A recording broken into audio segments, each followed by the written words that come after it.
Welcome to the Del training series on ADA compliance. This video provides an overview of how project type and scope determines the extent of accessibility work required on a project. We will examine several example transportation problems, the types of improvements required to address those problems, how those improvements define the project scope, and finally, how the scope may trigger ADA requirements. Project type and scope is determined by the following steps.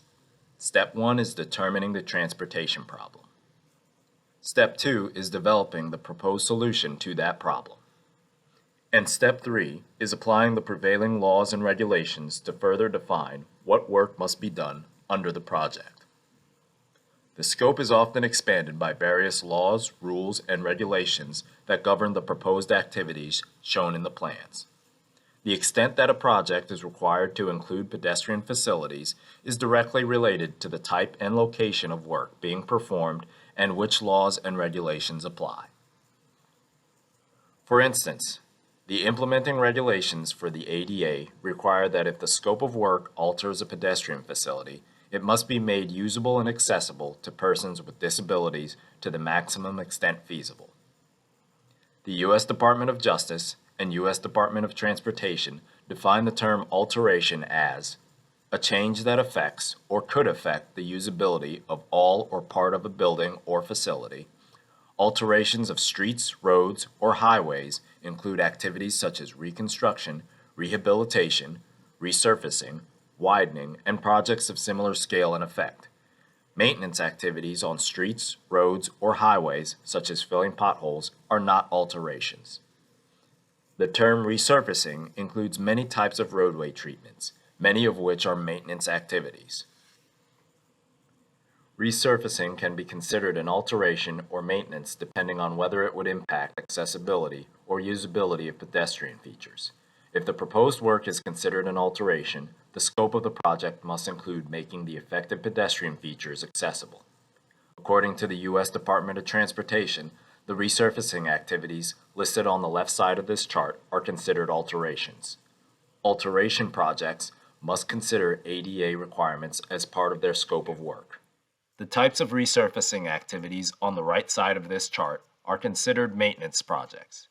Maintenance projects consist of actions that are intended to preserve the system, delay future deterioration, and maintain the functional condition of a facility.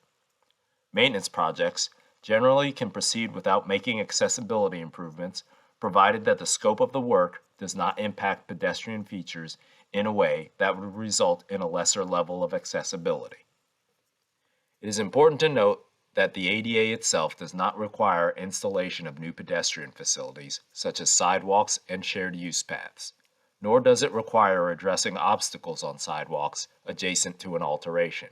It simply requires that when pedestrian facilities are constructed or altered, they are made accessible to people with disabilities.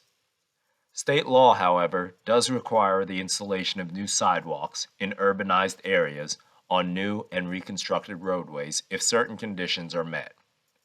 Related conditions include project type, roadway classification, and when the need for sidewalks exists or is anticipated.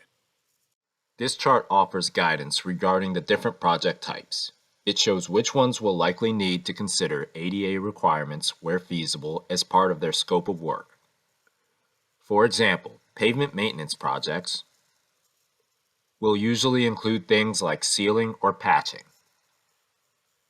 They may also include scraping the berm of grass next to the edge of pavement to improve pavement surface drainage.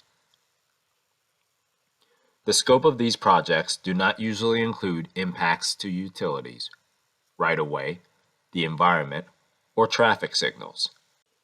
When that is the case, accessibility would only need consideration under the project if the maintenance work would negatively impact accessibility.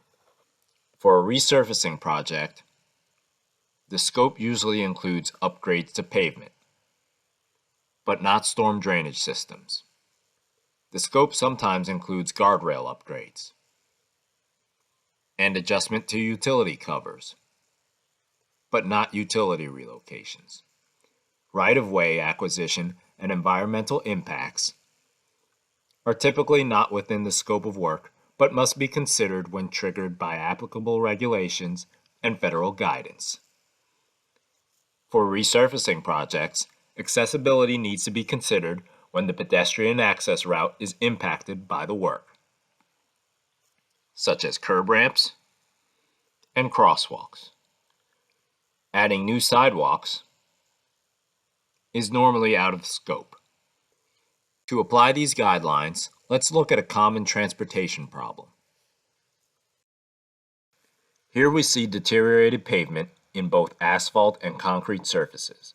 This is a common transportation problem with multiple possible solutions, including crack sealing, patching, resurfacing, or complete reconstruction. The problem that needs to be solved is the condition of the pavement surface. The type of solution chosen will dictate the scope of work. That scope of work can expand to include making existing pedestrian facilities accessible if they are affected by the proposed work. If crack sealing is the chosen solution for deteriorated pavement, the potential for any impact to accessibility is very low, even if the crack sealing extends through existing pedestrian features. The treatment simply removes horizontal gaps by filling them with an elastomeric compound.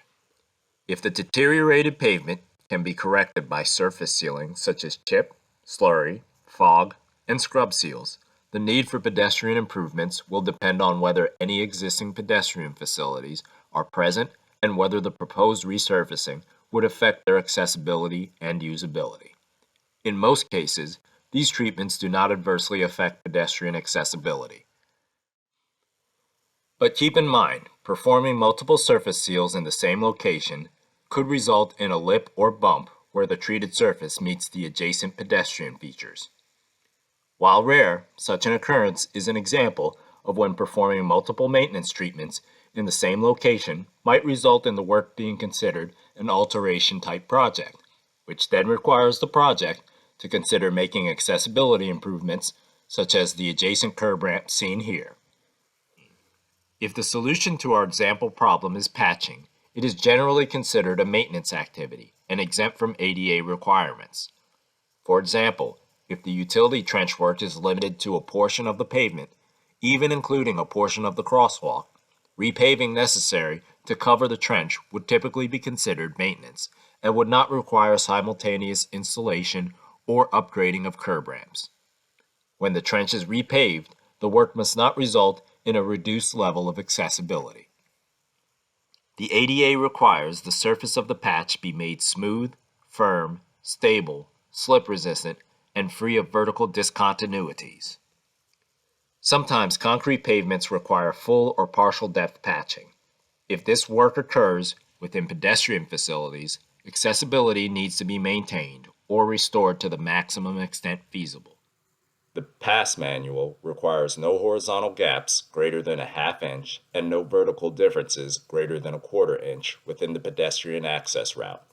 This may occur if concrete joints fall within a crosswalk or similar pedestrian facility. If the pavement patching impacts the curb at a pedestrian street crossing where no curb ramp or sloped area exists, the work affecting the curb falls within the definition of an alteration, and a curb ramp or sloped area must be constructed rather than simply replacing the curb in kind. If the chosen solution to our deteriorated pavement example is to mill and overlay the roadway, and the resurfacing occurs in front of an existing curb ramp or blended transition, then the project is considered an alteration. This would require making existing non-compliant pedestrian connections compliant as part of the project scope to the maximum extent feasible.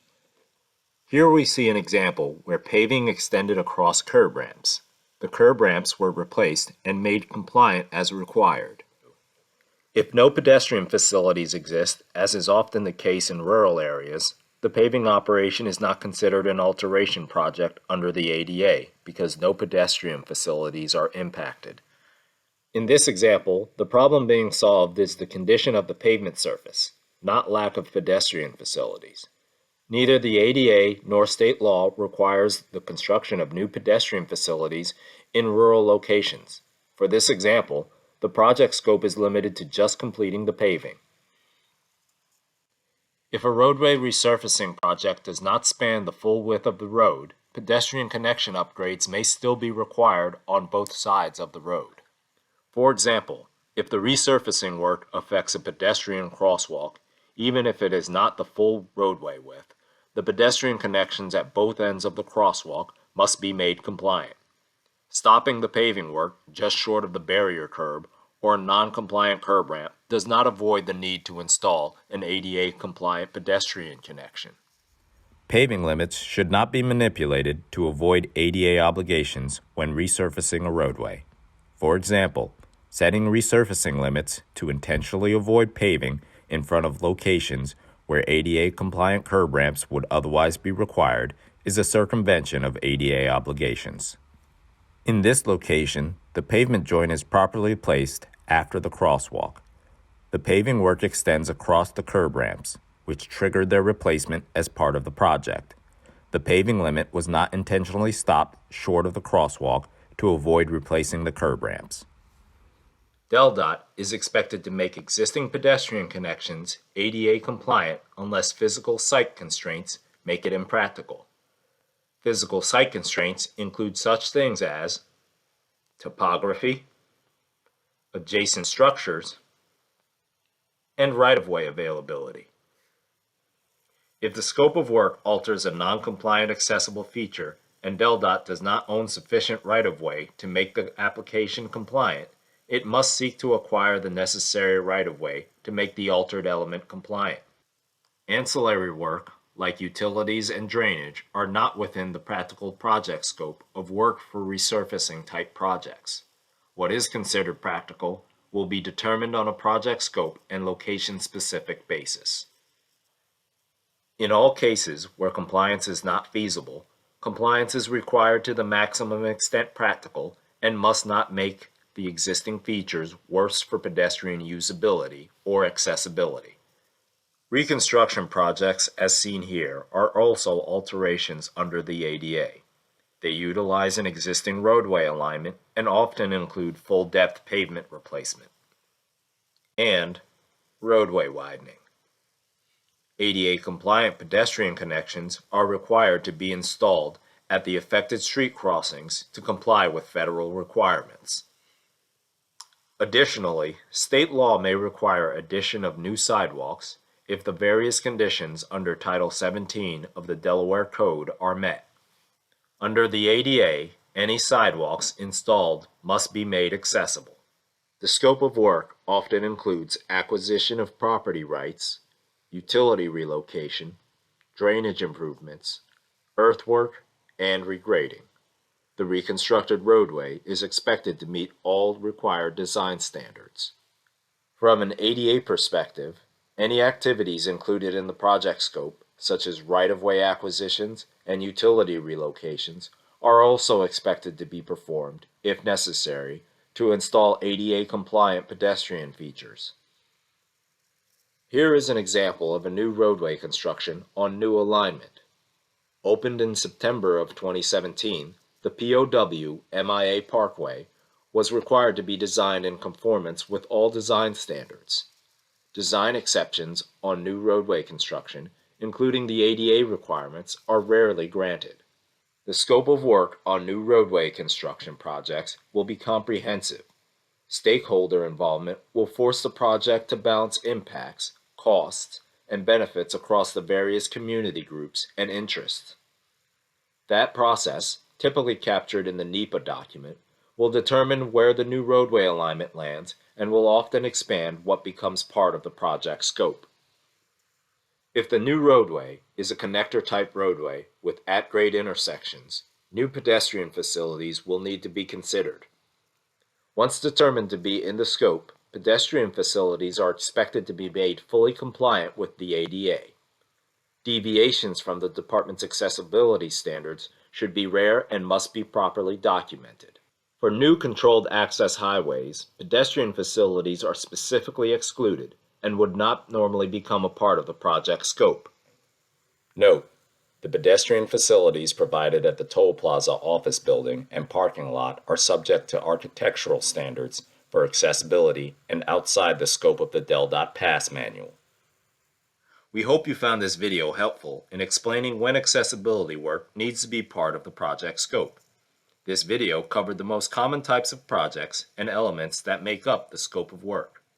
Please consult with DelDOT's ADA Title II coordinator if it is not readily apparent what is required for accessibility on your project.